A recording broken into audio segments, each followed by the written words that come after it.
A Universidade Estadual de Santa Cruz teve suas aulas adiadas desde março e somente 3 de agosto, após muita discussão, optou por aderir ao ensino na modalidade virtual, retomando as atividades dos 33 cursos de graduação e 43 de pós-graduação. No dia 3 de dezembro, o Conselho Universitário da UESC decidiu na 67ª reunião ordinária que não terá aulas presenciais no início de 2021, como uma alternativa de prevenir a comunidade acadêmica dos riscos de contaminação por conta dos novos casos confirmados de coronavírus, principalmente nas cidades do sul da Bahia. Sabendo que hoje a UESC tem 6.472 alunos e nem todos têm acesso à internet, a universidade ofereceu o Auxílio Inclusão Digital para os estudantes matriculados nesse último trimestre letivo excepcional. Ainda assim, são muitos os pontos a serem trabalhados para que todas as categorias da universidade sejam contempladas com relação às aulas remotas. Foi um trimestre com muitos desafios para professores e alunos. Foi importante a formação, o treinamento, a busca de aprendizagem de novas metodologias, novas formas de ensino. Eu faço uma avaliação positiva desse trimestre excepcional. Havia um desejo mútuo por esse reencontro na graduação. Para a gente, levando-se em conta ter sido ainda um trimestre de adaptação e alguns percalços, claro, que envolvem tanto esse período, essa fase que tanto professores quanto docentes passam, e também aliado a toda a questão de infraestrutura, eu ainda entendo ter sido absolutamente positivo para todos nós, principalmente no que diz respeito ao aprendizado das novas tecnologias de informação. Eu acredito que um trimestre excepcional, curto e apertado, e atravessado por diversos feriados, terminou trazendo prejuízos ainda maiores do que os normais, mesmo porque o calendário feito às pressas não oferece tempo sequer para a reposição das aulas. A necessidade de se criar um trimestre virtual, que na verdade são apenas 2 meses, quando nós vamos contar tudo, dá apenas 2 meses. O balanço que a ADUSC faz é um balanço nada positivo. É um modelo educacional que é um pouco ainda limitante por conta das conexões que exigem e do conjunto de aparelhos que a gente necessita para ter uma experiência positiva, né? As dificuldades vieram, né? Todo mundo tem dificuldade, tanto professor quanto aluno. Mas eu acho que, né, falando de um viés pessoal meu, né, um ponto de vista meu, eu acho que foi satisfatório, porque eu aprendi muita coisa, sabe? Acho que foram grandes aprendizados, tipo, não romantizando toda essa situação, mas eu acho que foram aprendizados muito bons, porque eu pude entender um pouco mais, assim, sabe? Tipo, a estrutura sala de aula, que a gente pode sim construir espaços, não somente, né, sentado em cadeiras, mas que são alternativas, né? O exercício da docência nesse período tem sido intenso e dinâmico, exigiu um trabalho maior na preparação, bem como na condução das atividades assíncronas. A elaboração de retorno nas atividades assíncronas e fóruns de discussão demandam muito tempo, e a presença constante em ambientes digitais de aprendizado tem sido desafiador e muito cansativo, trabalhoso. Eu tive muita dificuldade de trazer as dinâmicas e as estratégias ativas que eu utilizava no momento presencial. Sempre tive uma prática um tanto quanto inventiva e me percebi um tanto quanto tendo que lançar mão de alguns recursos um tanto quanto tradicionais para conseguir dar conta de sistematizar e organizar o aprendizado dos meus discentes. Alguns alunos já me deram feedback, uma avaliação positiva do meu trabalho, apesar das dificuldades de ordem estrutural, sem um espaço em casa adequado e dividindo o tempo, tanto da preparação das aulas quanto da execução, que exigem muito mais do que as presenciais, com o cuidado da minha filha. Ainda assim, acredito que consegui me superar e superar a falta de estímulo inicial dos alunos. Minha principal dificuldade e de demais colegas de turmas foi a questão da conexão de internet, que é um pouco limitada, né, para cidades pequenas e pessoas que não têm uma condição socioeconômica muito positiva. Acredito que a UESC deva aperfeiçoar, né, para 2021 esse cenário aí? Eu tive dificuldade no começo. Eu tive um pouco de dificuldade no começo porque a carga horária dobrou, né? E como a carga horária é dobrada, a gente tem mais exercício, tem mais trabalho, e aí é muita coisa. E ainda tem as coisas de casa, eu tenho muita gente aqui em casa, tem irmão, tem mãe, tem pai, é complicado.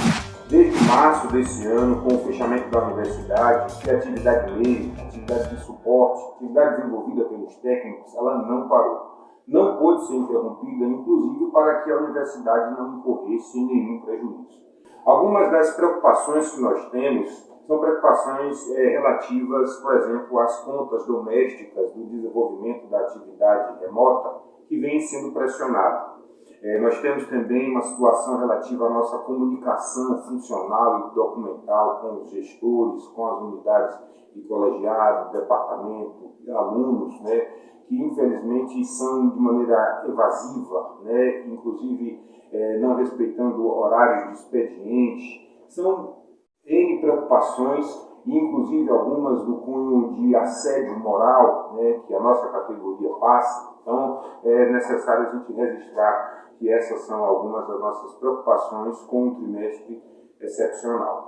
Então, nós temos algumas preocupações, certo? As questões que envolvem principalmente as definições das atividades de trabalho remoto que nós estamos tendo, as cobranças em relação a PIT, RIT, que até agora a própria universidade não deixou bem claro como que vai ser feito. A ADUSC já cobrou da universidade, da reitoria, né, da administração da universidade, um posicionamento, uma resposta clara em relação a isso. A reitoria tinha colocado que iria publicar uma instrução normativa, não saiu instrução normativa até hoje, saiu apenas uma comunicação interna, e essa comunicação interna ela não tem validade legal. Eu acredito que a primeira coisa que a UESC deve repensar é não tratar a carga horária de trabalho remoto com o mesmo peso da carga horária de trabalho presencial. O trabalho remoto exige um tempo de preparação muito maior do que o presencial. Nós precisamos de melhorias para o exercício dessas atividades remotas, que da parte do docente demanda continuidade em ações de formação continuada, infraestrutura local de equipamentos, servidores e equipes dedicadas a ambientes virtuais de aprendizagem em software livre, preferencialmente como o Moodle. Nós sentimos uma dificuldade enquanto docentes, em termos de equipamento, em termos de qualificação institucional sistematizada, embora a gente perceba que o CTRH ofereceu alguns cursos. Na verdade, o que me faz entender, o que me fez entender ao longo dessa pandemia é que nós da UESC temos um investimento ainda da UESC só não, das universidades públicas tem pouco investimento em formação continuada de seus docentes. Nós temos um programa, uma formação continuada em titulações, como mestrados, doutorados, pós-doutorados, etc. Mas nós não temos uma formação técnica pedagógica de forma contínua. É importante que a universidade sempre traga melhorias, né? Treinamento para docentes, para discentes, novas metodologias, pessoas que estão estudando esses novos formatos de ensino pela internet, que a gente possa agregar, que a gente possa trocar experiências, que a gente possa aprender, para que a gente possa fazer um trabalho ainda melhor com os alunos. Olha, quanto a essa questão, eu acredito que a universidade não precisa apenas fazer melhorias na execução dessas atividades remotas, mas ela precisa, sobretudo, investigar teoricamente, a partir dessa prática inicial improvisada e sem direção técnica bem determinada, o que a comunidade de professores e alunos pensa. Mas pensa no seu fazer efetivo. Afinal, muitos diretores de departamento não se dispuseram a enfrentar o problema, como nós. Apenas nos deram, por determinação do CONCEP, a ordem de trabalho, sem nos perguntar de que modo e em quais condições e circunstâncias iríamos executar nossas tarefas. A qualidade das aulas não foi a mesma. O fornecimento de materiais, a didática, muitos professores tiveram uma dificuldade dessa aula, de se adaptar a essa nova realidade. Esses são pontos principais de melhora, principalmente a questão de como se treinam os professores. a universidade, como centro de saber e de excelência, precisa sempre buscar formas de melhorar o serviço prestado.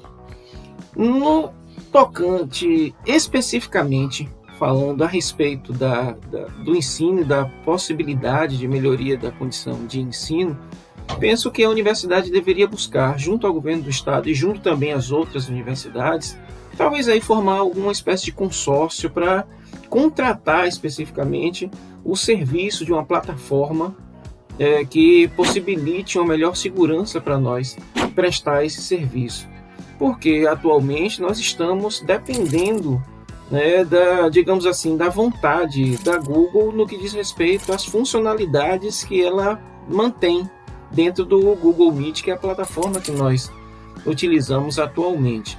Então a universidade procurar uma maneira de ofertar mais funcionalidades, ou no mínimo manter as funcionalidades existentes, penso que isso seja primordial para a administração da nossa universidade. Agora o que nós estamos observando é uma evasão do número de alunos nas disciplinas que é muito alto, e é relativamente alto.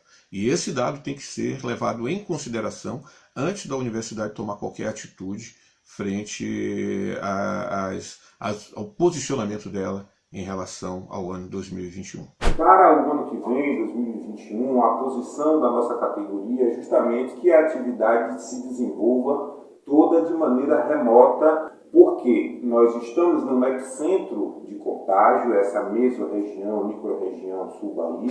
Com relação ao próximo semestre, eu penso que ele deve continuar remoto, enquanto durar a pandemia e não tivermos acesso a vacinas e condições sanitárias efetivamente seguras. Hoje não consigo me convencer, e me perdoem quem achar que é diferente, mas eu não consigo me convencer de que existe uma forma, um protocolo seguro que me garanta 100% que eu não vou me contaminar, né, nesse sentido, e que vou contaminar a minha família se for presencial. Nós, enquanto sindicato, nós, enquanto a Associação de Docentes da UESC, nós somos terminantemente contra o retorno ao modo presencial enquanto não houver uma vacina para resolver esse problema. Esse é o posicionamento da categoria. Eu acredito que a UESC deva priorizar a saúde dos estudantes e evitar que esses mesmos sejam expostos ao vírus, e também pensar nas questões que são pontuais para as aulas à distância, né? Então eu acho que isso ainda me causa um certo medo de sair na rua, de andar de ônibus, até porque eu preciso pegar 2 ônibus para ir para a universidade. Então eu acho que são coisas que ainda precisam ser conversadas, dialogadas, construídas, para que a gente possa, de fato, ir para a universidade quando chegar um momento em que a gente possa ir. Se não houver uma avaliação séria, uma avaliação bem feita desse semestre remoto, não com números de matriculados ou aprovados nas disciplinas de forma quantitativa, mas sim com a qualidade que esse tipo de atividade exige e requer, certamente eu posso dizer, sem medo de errar, que nós iremos fortalecer a ideia de que esse trimestre excepcional não passou de mero faz de conta institucional para justificar a falta de atividade dos professores na área de ensino. Muitos, infelizmente, acostumados àquela velha máxima popular: fingir que ensina para que o aluno possa fingir que está aprendendo. E frente a isso, justifica-se perante ao Estado, justifica-se perante a universidade.